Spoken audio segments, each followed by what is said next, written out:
Was that Top Gear or the snooker?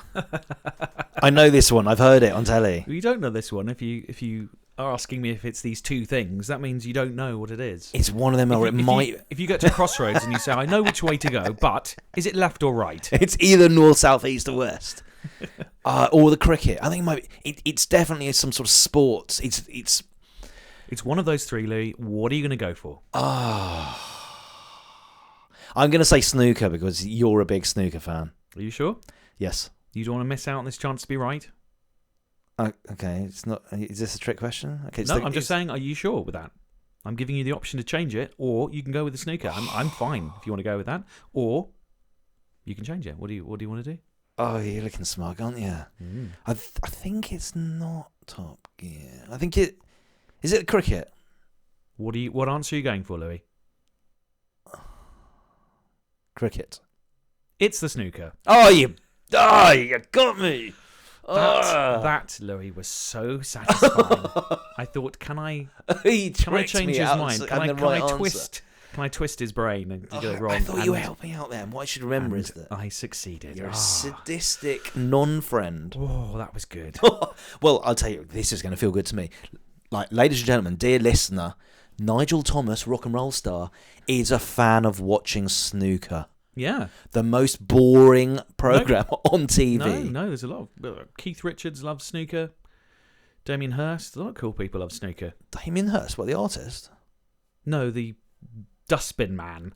Damien, yes, the artist. I mean, it's such... And this is not... It's not like something you've come into in your old age. You were doing this... Back at uni, 18 years old, you were like... You get excited. I remember you getting... You'd be like, whoa, there's snooker's starting. Yes.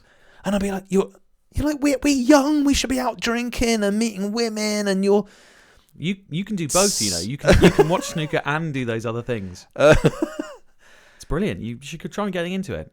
Oh, it's too it's too boring. And it kind of sums up your music, doesn't it? You need instant gratification.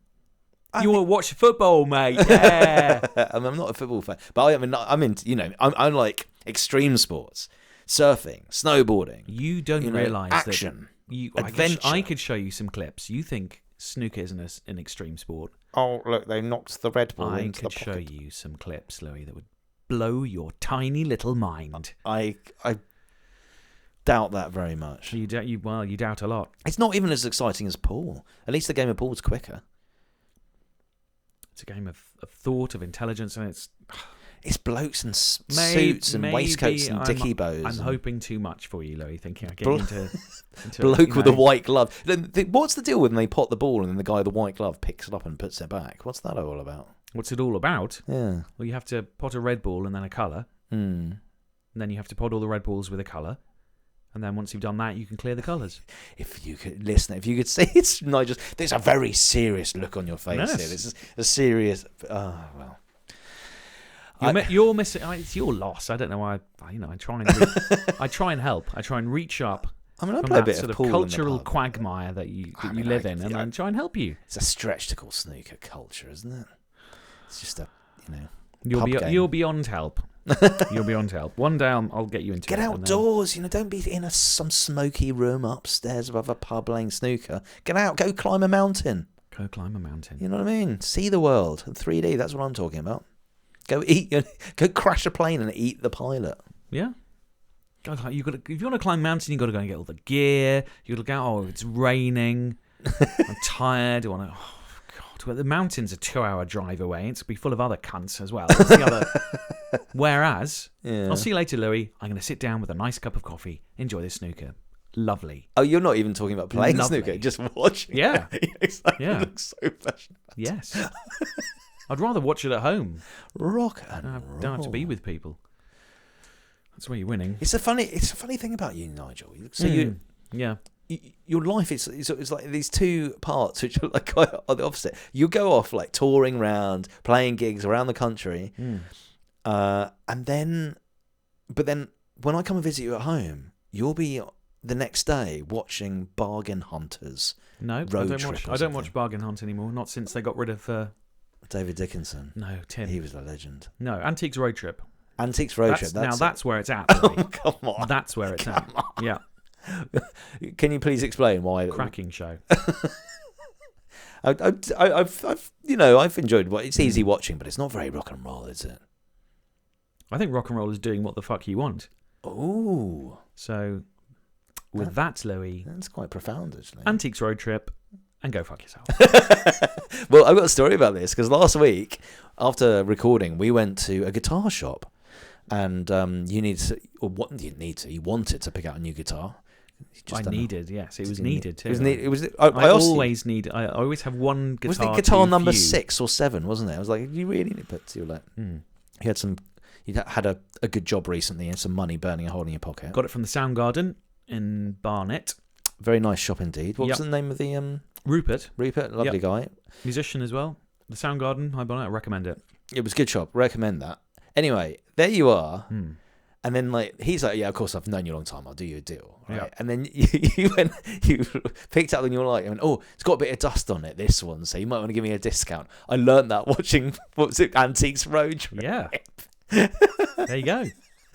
See, helpful. You look so helpful in real life situations, Louis. You look so happy with yourself. Yeah. The guy was going to give you a deal anyway. Yeah. And he just sort of went, well, I mean, anything in this shop gets dusty in no time. Yeah, well, that's negotiating, isn't it? That's bartering. That's all part of it. The cut and thrust of haggling, Louis. Yeah. Yeah.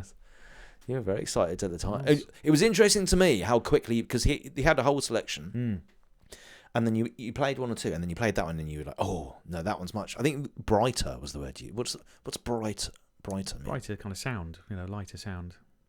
And it's not just to do with the strings as well. It's kind of the whole feel. There's a whole range of things. It's a certain I don't know what, Louis. What it reminds me of is what they say about when you're buying a house, which happened to me. Like you go around, you look at some houses, and then not like I bought a house. I bought a small flat that's mostly owned by Barclays Bank, and instantly. Like you go, oh yeah, this, and it seemed like that with these. Yeah. With that guitar, it was like it was made for you. Apparently, if you want to sell a house, you should have the smell of burnt toast, baked bread. I did that. Well, I didn't have baked bread, but I did burn some toast whenever people came over. Is that not what it is? It's not burning. It's baked bread slightly. It's a different smell, isn't it? Actually, now to think of it, I've never. No, it was when I was trying to get in a lodger. Yeah, getting lodgers. And how did that help? Well, I don't know. I've had a few nice lodgers over the years. Yeah, so it can't have hurt. It didn't hurt. See, baked bread is one end of the spectrum, and then burnt toast is kind of sorrow and students, isn't it? So, there's something else I wanted to say about it. About the song? No, about that guitar shop. Oh yeah, right, Rupert. That was his name, wasn't it? So I said to him, what guitar would you recommend? You've been running the shop for years, so you must have sold so many guitars. And he said something I didn't expect him to say.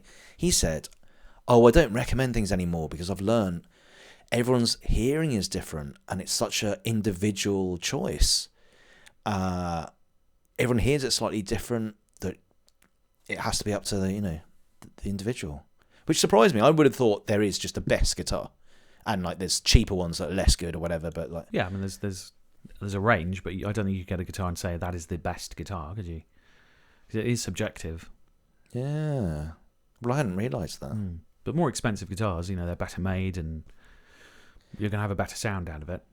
And then you were saying on the day, you were like, it's not just about the sound, it's about the history of it. Well, it's about the feel as well, and the setup, and the fret. Something about the distance. Yeah, the action. There's another lovely action on that one. Speaking of action, that song was called Drag Racer. Nothing to do with RuPaul's men Drag dressed as ladies. No. By the Dogwood Band, and he wrote and performed it in 1976, and he played all the instruments himself. Boom. Yeah, on a multi-track tape recorder. It's been mentioned as one of the best sports theme tunes ever, having the most evocative guitar riff of all time. The BBC ruined it by doing a kind of upbeat, dancey version that isn't as good, and no one likes, but Prince would be furious about that cover. Yeah, well, exactly. But I imagine this lad is laughing all the way to the bank. Although my favourite snooker theme tune, you know what I'm going to say, don't you?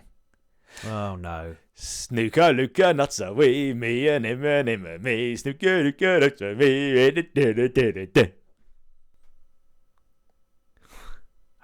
don't know what that was. I thought you were going to be doing the it's only a game, so put up a real big fight. Oh, yeah. We're going to be snookering you tonight. But I don't know what was that other thing. Oh, I might have just done a bit of Chaz and Dave. Okay. I thought I was doing that one, but Right. yeah. Shocked look in your eyes. I love a bit of Chaz and Dave. Yeah. Let's do another song, shall we? Yes. Now, I think you're going to like this one. And you should know this one as well. Okay. It sounds like this, Louis.